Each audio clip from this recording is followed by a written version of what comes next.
بسم اللہ الرحمن الرحیم۔ اسلامی رسوم و آداب کے حوالے سے آج جس مسئلے کا ہم جائزہ لیں گے وہ شلواروں کا ٹخنے سے اوپر ہونے کا حکم ہے۔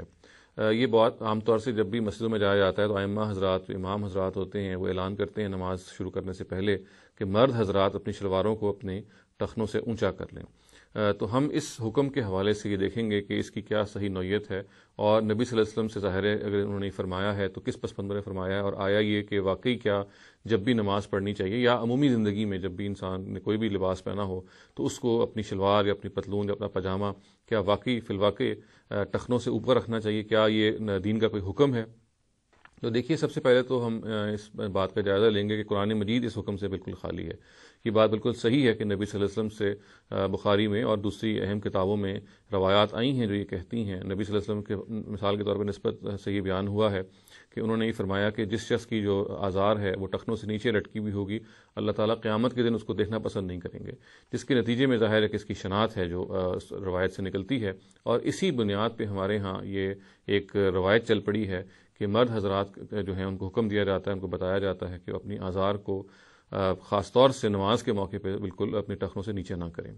تو ہمیں یہ دیکھنا پڑے گا کہ روایت میں اگر یہ بات بیان ہو رہی ہے، حدیث میں اگر یہ بات بیان ہو رہی ہے تو اس کی کیا بنیاد، اس کی کیا اصل ہے۔ یہ بات میں متعدد مرتبہ بیان کر چکا ہوں کہ یہ بہت ضروری ہے کہ روایات میں، احادیث میں نبی صلی اللہ علیہ وسلم سے نسبت دے کے جو باتیں بیان ہوئی ہیں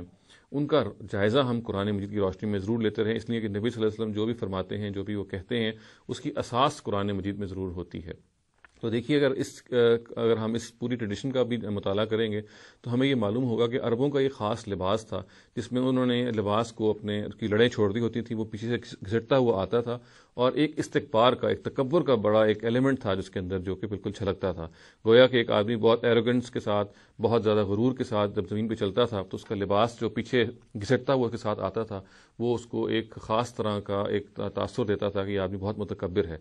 یہ بات بالکل واضح اور قطعی ہے کہ نبی صلی اللہ علیہ وسلم نے، اور خود قرآن مجید نے، تکبر کو ممنوع قرار دیا گیا، تکبر کو ایک بہت بڑی اخلاقی برائی سمجھا گیا۔ چنانچہ نبی صلی اللہ علیہ وسلم نے اسی اخلاقی حکم کے حوالے سے، یعنی اسی بات کو کہ استکبار نہیں کیا جائے گا، اور تکبر کے جتنے بھی مظاہر ہیں، تکبر کا جن جن جگہوں پہ اظہار ہے اس کو ممنوع قرار دیا جائے گا، قرآن مجید کی اس حکم کی روشنی میں آپ نے یہ حکم دیا کہ یہ لباس جو عربوں میں پہنا جاتا ہے، اور خاص طور سے عرب دیہات میں یہ بہت کامن تھا، انہوں نے اس کو ممنوع قرار دیا کہ آپ اس طرح سے لڑے چھوڑتے ہوئے لباس پہنیں، کیونکہ یہ استکبار کا یا تکبر کا تاثر دیتا ہے۔ ظاہر ہے کہ اپنی نوعیت ہی سے واضح ہو گیا کہ اس خاص لباس سے متعلق نبی صلی اللہ علیہ وسلم نے یہ بات کہی ہے جس میں لباس گھسٹتا ہوا پیچھے آتا ہے۔ رہ گئی ہماری شلواریں یا تہمد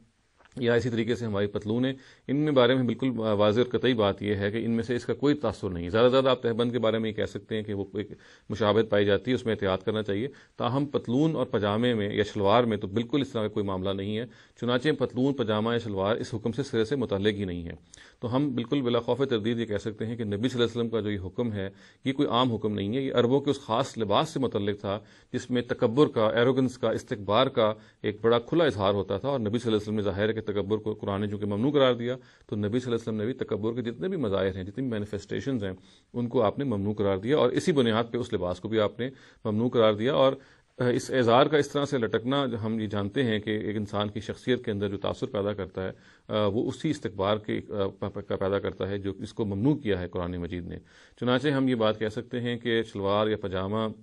یا پتلون جو ایک عام انسان پہنتے ہیں، مسلمان پہنتے ہیں، اس کا اس حکم سے کوئی تعلق نہیں ہے۔ یعنی نبی، اگر آج ہم نماز پڑھتے ہیں یا عام زندگی میں اپنی شلواروں کو، اپنے پاجاموں کو یا اپنی پتلونوں کو ٹخنوں سے نیچے بھی اگر مثال کے طور پہ وہ لٹکتے ہیں، یا عام طور سے ظاہر ہے اس کے برابر ہی ہوتے ہیں، مگر اگر فرض کیجیے وہ نیچے بھی ہوتے ہیں تو اس کا اس حکم سے کوئی تعلق نہیں، کیونکہ وہ حکم خاص طور سے اس لباس سے متعلق ہے